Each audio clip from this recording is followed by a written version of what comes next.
Morning সবাইকে। সবাই কেমন আছো? আশা করি সবাই খুব ভালো আছো। আমিও খুব ভালো আছি।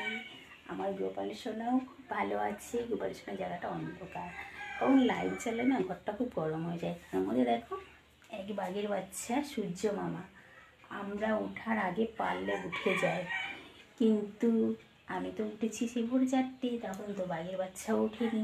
তখন আমি শরীর চর্চা করে চলে এসেছি জন্মস্থান। তারপরে 7 ফুট মহাপ্রভু সব কিছু দর্শন করে শরীরচর্চা করে এসে বাসি কাজ ছেড়ে গোপাল স্বামীকে জাগালাম স্নান টান করে। তারপরে কিছুক্ষণ পরে চাটা খাওয়ার পরে 7:45 বেজে গেছে। জানলা দিয়ে রোদ, সূর্য মামা হুড় করে ঢুকছে। জানলাটা বন্ধ করে রেখেছি, বিছনাটা গরম হয়ে যায়। তা চলো, ঘরের সব কাজই হয়ে গেছে, এবার আমি রান্নাটা সারবো। আজকে ছেলের স্কুলে যেতে হবে। আজকে তো আরও সকাল সকাল রান্না করবো, কারণ আমি গরমের জন্য এমনিতেই 9টাতে করি। আজকে আমি 8:30টায় রান্না বসিয়ে দেবো, কারণ ছেলের স্কুলে যাওয়ার খুব দরকার। গোপাল সোনা, যাবো সোনা। গোপাল সোনা, দেখো কত বেলা হয়ে গেছে, মা ডাকছে তোমাকে। গোপাল সোনা, উঠে বসো বাবু। বাবু, গরমের রাতে কেমন ঘুমিয়েছো? আমার পাকু ছেলে, আমার লাড্ডু গোপাল, আমার সোনা গোপাল। চলো বাবা, মুখটা ধুয়ে নাও, একটু জল দিয়ে ধুয়ে দিই তোমার মুখটা। ধুয়ে নাও, মুখ ধুয়ে সিংহাসনে বসে পড়বে গিয়ে, ঠিক আছে? দুষ্টুমি করবে না। সিংহাসন তুমি না থাকলে ফাঁকা লাগে আমার সোনা গোপাল। একটু আঁচল দিয়ে মুখ মুছিয়ে দিই আমার সোনাকে। ফুল দিয়ে সাজিয়ে দেবো গোপাল সোনাকে। আমার গোপাল সোনা সাজুগুজু করে বসে গেছে সিংহাসনে। গোপাল সোনা, সোনা গোপাল।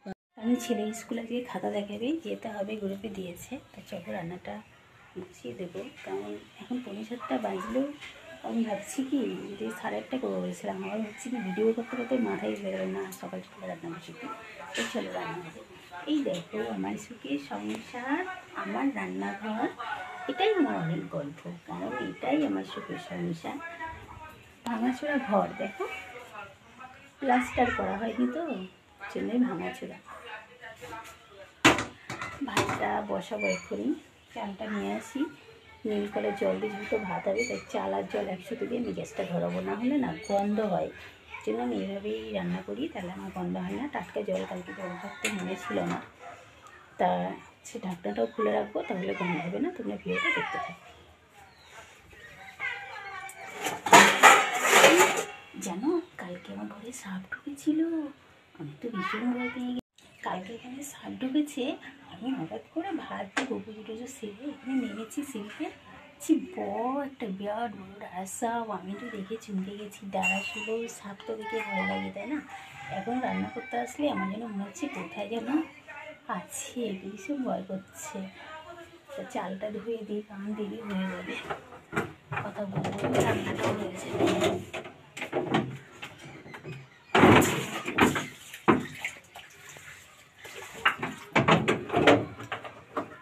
সকাল সকালই রান্না করলেও দুপুরবেলা একবারই তো খাই, রাতে তো আর খাই না। এর জন্য ভাত নষ্ট হয়ে যাওয়ার কোনো ভয়ই নেই।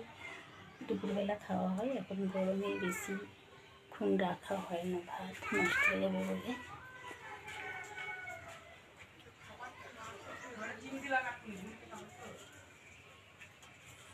ভাত বসিয়ে দিয়েছি। এই রান্নাঘরেও আমি লাইট জ্বালাই না, দেখো লাইট আছে, কিন্তু লাইট জ্বালালেই গরম লাগবে। এই সূর্য মামার জন্য লাইট জ্বালিয়ে ফ্যান চালিয়ে একটু শান্তি নেই।